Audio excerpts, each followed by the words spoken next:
जन्मोजन्मीची पापे नष्ट करून नव्या प्रवासाचा शुभारंभ करून देणारी उत्पत्ती एकादशी।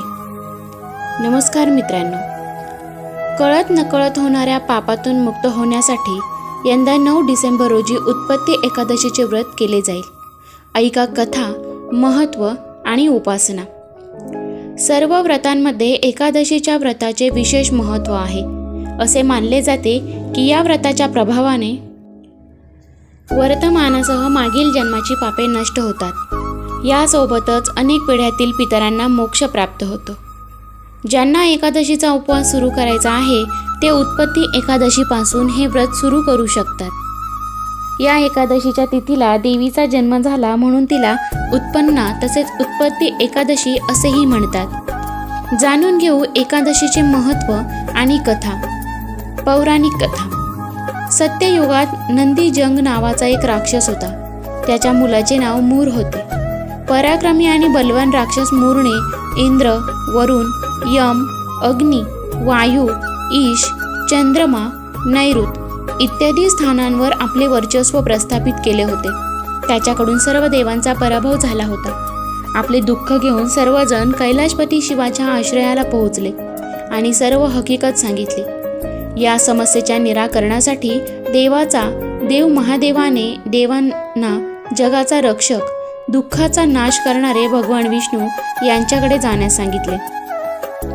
मूर हरी यांच्यातील युद्ध 10,000 वर्ष चालले। मायावी मूरने स्वर्गीय जगाचा ताबा घेतला होता। सर्व देव त्याच्यापासून बचाव करण्यासाठी पळत होते।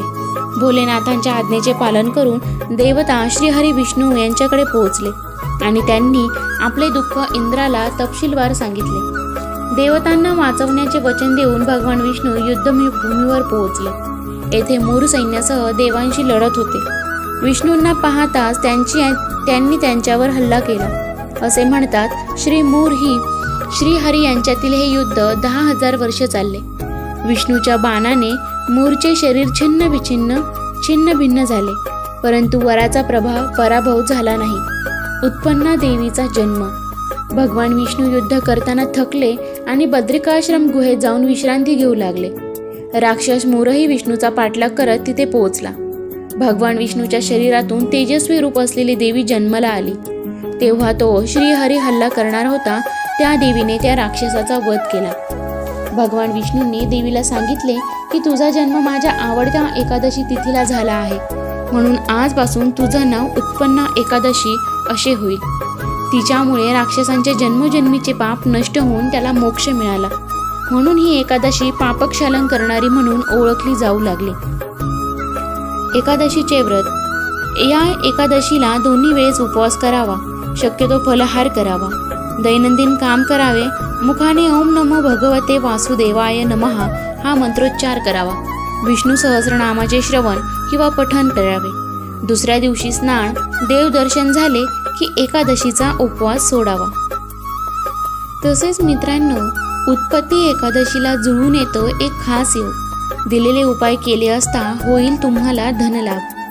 कार्तिक कृष्ण एकादशी ही उत्पत्ती एकादशी म्हणून ओळखली जाते। कळत नकळत होणाऱ्या पापांचे क्षालन करणारी ही एकादशी आहे। या जन्मातलेच नाही तर मागील जन्मातलेही पाप या एकादशीच्या व्रताने संपुष्टात येते, असं या एकादशीचा महिमा सांगितला जातो। यंदा 9 डिसेंबर रोजी हे व्रत केले जाईल। या तिथीला उत्पन्ना मातेने अवतार घेतला होता, म्हणून ही एकादशी तिच्या नावाने ओळखली जाते। उत्पत्ती वा उत्पन्ना एकादशीची सुरुवात 8 डिसेंबर रोजी होणार असून 9 डिसेंबर रोजी एकादशी व्रत केले जाणार आहे। मात्र सुरुवात शुक्रवारी झाल्याने आणि उत्पन्ना देवीच्या अवताराची तिथी व देवीचा प्रिय वार शुक्रवार आल्याने या दिवशी केलेला उपाय नक्कीच फलदायी ठरतील। ते उपाय कोणते ते जाणून घेऊ। विष्णू लक्ष्मी अभिषेक। ज्योतिषशास्त्र सांगते की या दिवशी भगवान विष्णू आणि लक्ष्मी यांना पंचामृत अभिषेक करा आणि खिरीचा नैवेद्य अर्पण करताना तुळशीचे पान अर्पण करा। असे केल्याने त्या दोहोंची कृपा होऊन तुमच्या आर्थिक मार्गात येणारे अडथळे दूर होतील आणि तुमचे उत्पन्न वाढेल। तुळशीचा उपाय। एकादशीच्या तिथी सुरू झाल्यापासून ती पूर्ण होईपर्यंत म्हणजे 8 आणि 9 डिसेंबर रोजी तुळशीजवळ तुपाचा दिवा लावा। तुळशी ही हरिप्रिया म्हणून ओळखली जाते. ती जशी विष्णूंना प्रिय आहे तशीच ती लक्ष्मीलाही प्रिय आहे.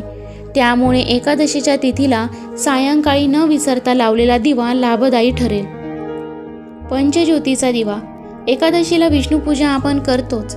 त्या दिवशी आपल्या समईच्या 5ही कडांची 5 वाती लावून विष्णूची पूजा केली असता ती पंचेंद्रियांनी समर्पित पूजा मानली जाते. किंवा तुमच्याकडे पंचारतीचा दिवा असेल तर त्यातही तुपाच्या वाती लावून विष्णूंना ओवाळले असता ती परिपूर्ण पूजा मानली जाते. त्यामुळे आपल्या दैनंदिन कामातील तसेच यशाच्या मार्गातील अडथळे दूर होतात. शंखपूजा. उत्पत्ती एकादशीला विष्णू पूजेबरोबर शंखपूजाही करा. शंखनादामुळे घरात सकारात्मक लहरी निर्माण होतात आणि विष्णूचा वास आपल्या घरात राहतो. अकारण होणारे कलह, वाद, आजारपण यातूनही सुटका हवी असेल तर रोजच्या देवपूजेत शंखपूजा करा आणि एकादशीला शंखपूजा करून तो दक्षिण दिशेने ठेवा. या वस्तूंचे करा दान.